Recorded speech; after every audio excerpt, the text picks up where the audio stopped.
Mr. President, ladies and gentlemen, our negotiations have been held in a constructive atmosphere of mutual respect.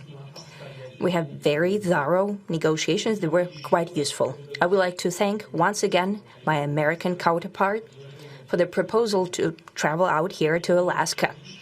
It only makes sense that we've met here, because our countries, though separated by the oceans, are close neighbors. So when we've met, when I came out of the plane and I've said, "Good afternoon, dear neighbor. Very good to see you. In good health and to see you alive." I think that is very neighborly.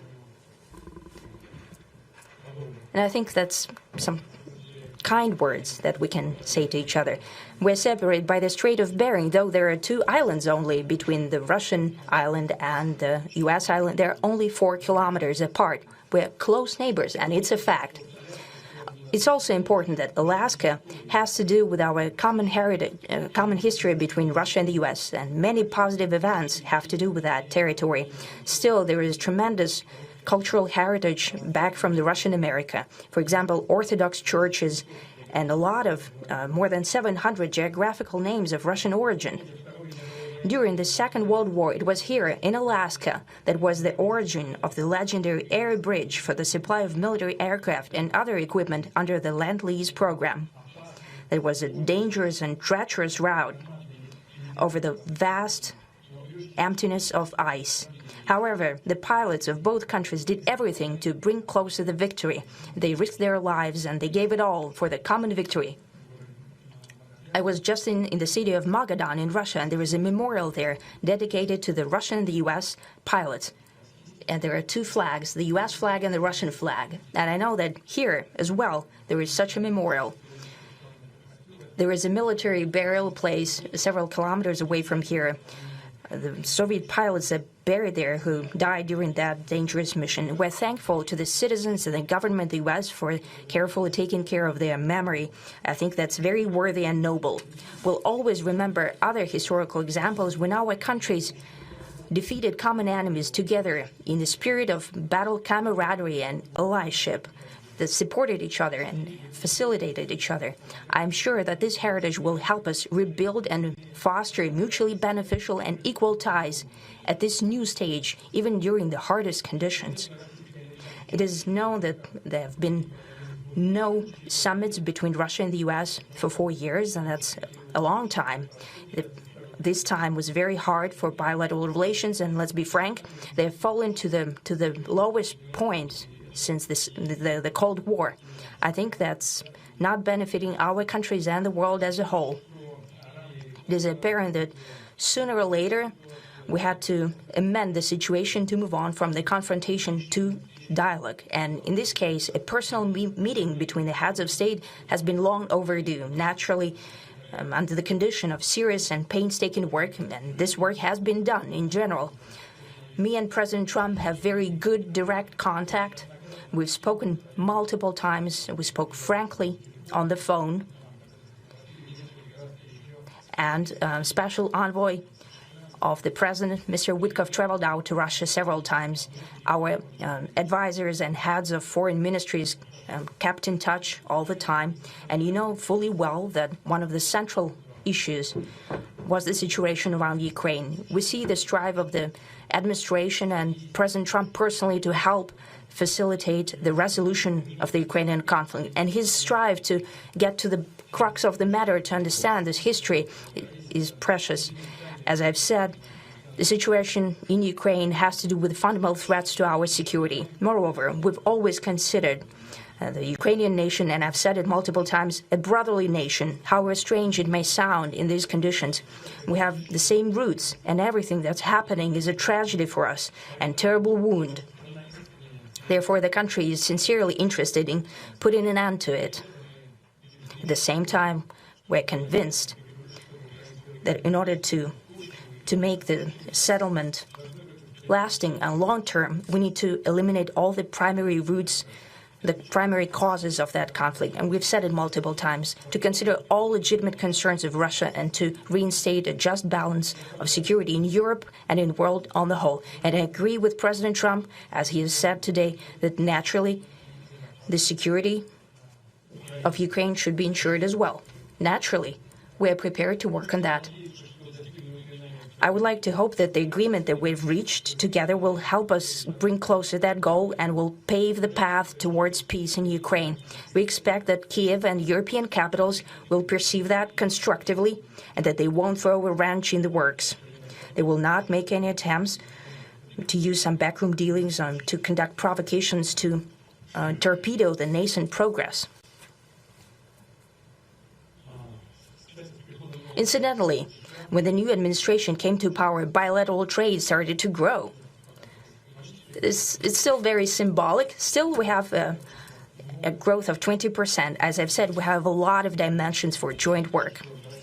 It is clear that the U.S. and Russian investment and business cooperation has tremendous potential. Russia and the U.S. can offer each other so much in trade, digital, high-tech, and in space exploration. We see that Arctic cooperation is also very possible, and our international context, for example, between the Far East of Russia and the West Coast of the U.S.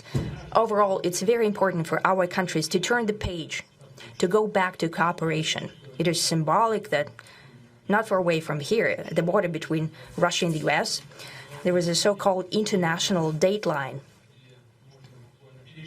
I think you can step over, literally, from yesterday into tomorrow. And I hope we'll succeed in that, in political sphere. I would like to thank President Trump for our joint work, for the well-wishing and trustworthy tone of our conversation. It's important that both sides are result-oriented, and we see that the President of the U.S. has a very clear idea of what he would like to achieve. He sincerely cares about prosperity of his nation. Still, he understands that Russia has its own national interests. I expect that today's agreements will be the starting point, not only for the solution of the Ukrainian issue, but also will help us bring back businesslike and pragmatic relations between Russia and the U.S. And in the end, I would like to add one more thing. I'd like to remind you that in 2022, during the last contact with the previous administration, I tried to convince my previous American colleague that the situation should not be brought to the point of no return when it would come to hostilities. And I said it quite directly back then that it's a big mistake. Today, when President Trump saying that if he was the president back then, there will be no war.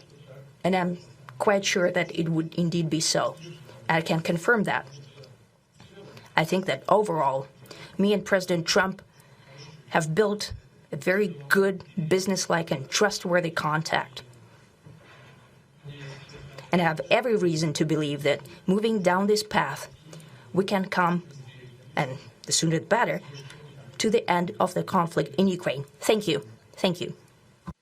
Well, thank you very much, Mr. President. That was very profound. And I will say that I believe we had a very productive meeting. There were many, many points that we agreed on, most of them, I would say, a couple of big ones that we haven't quite gotten there, but we've made some headway. So there's no deal until there's a deal. I will call up NATO in a little while. I will call up the various people that I think are appropriate, and I'll, of course, call up President Zelensky and tell him about today's meeting. It's ultimately up to them. They're going to have to agree with what Marco and Steve and some of the great people from the Trump administration who've come here, Scott and John Radcliffe, thank you very much. But we have some of our really great leaders. They've been doing a phenomenal job. We also have some tremendous Russian business representatives here, and I think everybody wants to deal with us. We've become the hottest country anywhere in the world in a very short period of time, and we look forward to that. We look forward to dealing. We're going to try and get this over with. We really made some great progress today. I've always had a fantastic relationship with President Putin, with Vladimir. We had many tough meetings, good meetings. We were interfered with by the Russia hoax. That made it a little bit tougher to deal with, but he understood it. I think he's probably seen things like that during the course of his career. He's seen it all. But we had to put up with the Russia hoax. He knew it was a hoax, and I knew it was a hoax. But what was done was very criminal. But it made it harder for us to deal as a country in terms of the business and all of the things that we'd like to have dealt with. But we'll have a good chance when this is over. So just to put it very quickly, I'm going to start making a few phone calls and tell them what happened. But we had an extremely productive meeting, and many points were agreed to. There are just a very few that are left. Some are not that significant. One is probably the most significant, but we have a very good chance of getting there. We didn't get there, but we have a very good chance of getting there. I would like to thank President Putin and his entire team, who I know in many cases, other than that, whose faces I get to see all the time in the newspapers. You're almost as famous as the boss, but especially this one right over here. But we had some good meetings over the years, right? Good, productive meetings over the years, and we hope to have that in the future. But let's do the most productive one right now. We're going to stop really 5, 6, 7,000, thousands of people a week from being killed, and President Putin wants to see that as much as I do. So, again, Mr. President, I'd like to thank you very much, and we'll speak to you very soon and probably see you again very soon. Thank you very much, Vladimir. Next time in Moscow. Oh, that's an interesting one. I don't know. I'll get a little heat on that one, but I could see it possibly happening. Thank you very much, Vladimir. And thank you all. Thank you. Thank you. Thank you so much.